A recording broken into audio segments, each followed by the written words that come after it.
Assalamu alaikum, dear viewers. Welcome back to our channel where you can watch videos to improve your iman and learn about Islamic ideas and stories you may not have known about. Who was Dhul Qarnayn? Almost everyone knows the answer to this question. The Holy Quran mentions him as a just monarch who constructed an iron wall to isolate Yajuj and Majuj from the rest of the world. This is accurate, although few people are aware that Dhul Qarnayn was a title bestowed upon that king because he wore a two-horned helmet, as the meaning of Dhul Qarnayn is the owner of two horns. So what was the actual name of Dhul Qarnayn? Nobody knows, but there are some who claim that Dhul Qarnayn was none other than Alexander the Great. Yes, you heard the name right.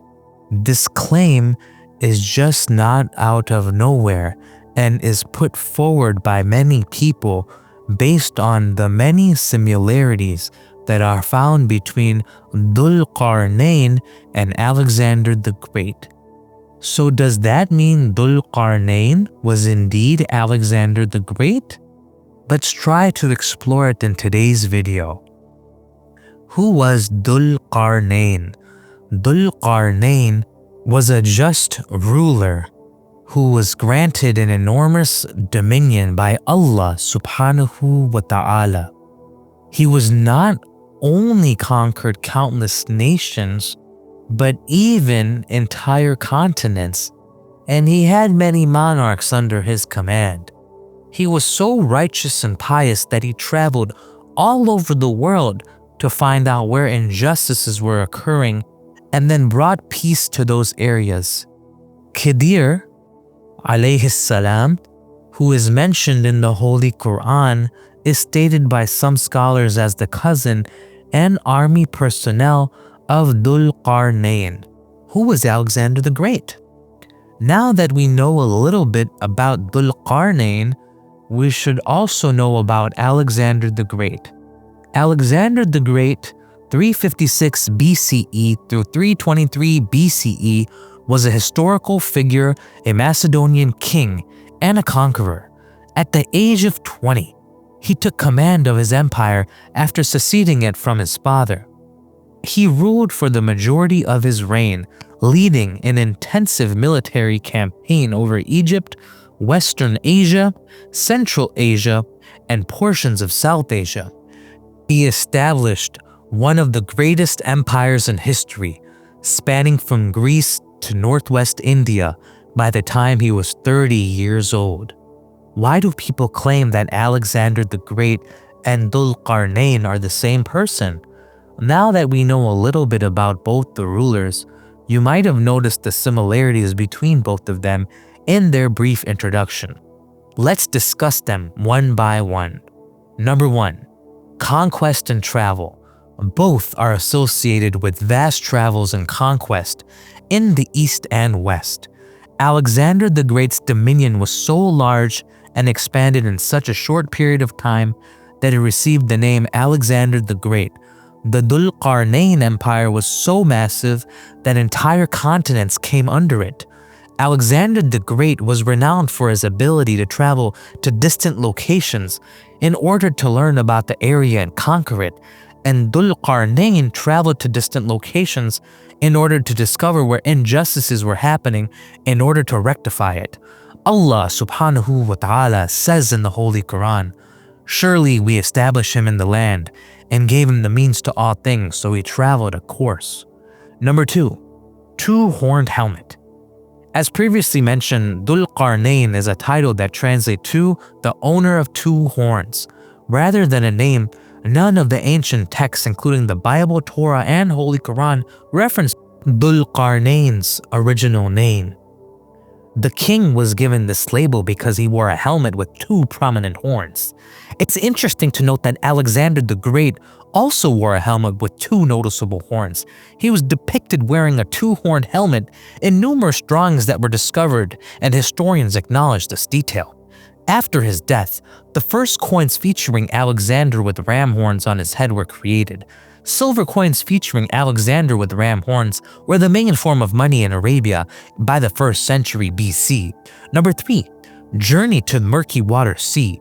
In the Quran, it is mentioned that Dhul Qarnayn, while traveling, reached a place where the sun appeared to be setting on a spring of murky water, until he reached the setting point of the sun, which appeared to him to be setting in a spring of murky water, where he found some people. We said, "O Dhul Qarnayn, either punish them or treat them kindly." The book, The History of Alexander the Great, being the Syriac version, tells the narrative of how Alexander the Great also made it to the edge of a sea known as the Fetid Sea, whose water was murky and slimy. Differences between Dhul Qarnayn and Alexander the Great. As of right now, we have learned that Dhul Qarnayn and Alexander the Great share a lot of characteristics, which lead one to speculate that they may have been the same person. However, before you pass judgment, let's also talk about the inevitable discrepancies between them that may cause you to reconsider. Number 1. Faith and belief system. Alexander the Great was irrefutably a polytheist and worshipped the Greek gods. He was well known for his devotion to them and actively participated in Greek paganism. The main gods that he worshipped were Zeus and Apollo. On the other hand, Dhul Qarnayn believed in Tawheed and was a pious and loyal servant of Allah subhanahu wa ta'ala. In the Quran, the statement of Tawheed depicted by his declaration of the greatness of Allah by Dhul Qarnayn is clearly mentioned. Allah subhanahu wa ta'ala mentions in the Holy Quran, "He declared, 'This is a mercy from my Lord. But when the promise of my Lord comes to pass, He will level it to the ground, and my Lord's promise is ever true.'"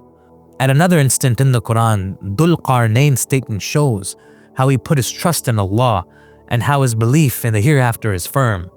He responded, "What my Lord has provided for me is far better, but assist me with the resources and I will build a barrier between you and them." Therefore, it is clear that Dhul Qarnayn was a devout believer in Islam, while Alexander the Great was a polytheist, believing in the Greek paganism system. Number 2. Purpose of actions. Dhul Qarnayn's travels were motivated by spreading goodness, aiding the oppressed, and preventing corruption.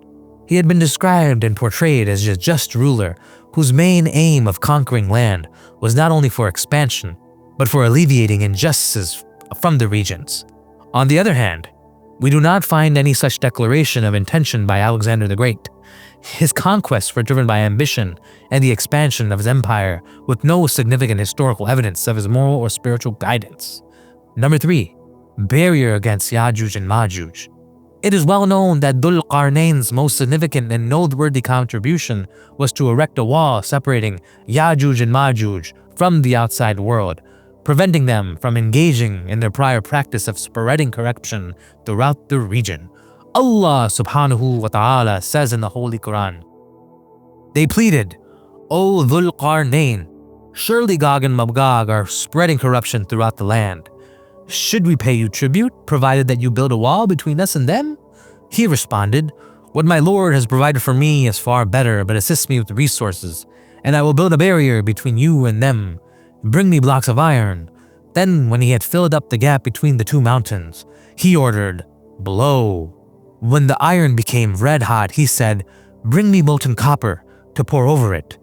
And so the enemies could neither scale nor tunnel through it. On the other hand, Alexander the Great is credited with erecting various monuments, including Ephesus and the Palace of Aegae, where he was proclaimed king, but no historical reports imply that he built a large wall to separate two tribes or areas. Number 4. Moral character. The last and one of the most important distinctions between Alexander the Great and Dhul Qarnayn is being extremely opposite in terms of moral character. Dhul Qarnayn was a fair, religious, kind, and morally upright person. His conquests were all amid at ensuring justice and eliminating wrongdoing. He was a believer and dedicated servant of Allah, as well as a person who remained humble while being the king of the vast realm. On the other hand, we don't hear a similar values in Alexander the Great. He's described in historical scriptures as fearless, brave, enthusiastic, a brilliant leader, an amazing leader, and a terrific team player. But nowhere do we hear phrases like kindness and compassion. Instead, he conquered nations only to establish himself as a powerful king of a vast realm that no one could ever outcome. By analyzing the both similarities as well as the dissimilarities, we can make out that the similarities outweighed the dissimilarities. And hence, it can be concluded that Alexander the Great and Dhul Qarnayn were not the same person. While Dhul Qarnayn and Alexander the Great share superficial similarities, their core beliefs, actions, and legacies are vastly different. Dhul Qarnayn's story in the Quran highlights the values of faith, justice, and humility, while Alexander's life as recorded in history reflects worldly ambition and conquest. That was all for today, dear viewers. If you enjoyed this video and learned something new, don't forget to like, share, and subscribe to our channel for more insightful Islamic content. May Allah guide us to the truth and help us implement the lessons from the Quran in our lives. Jazakallah khairun.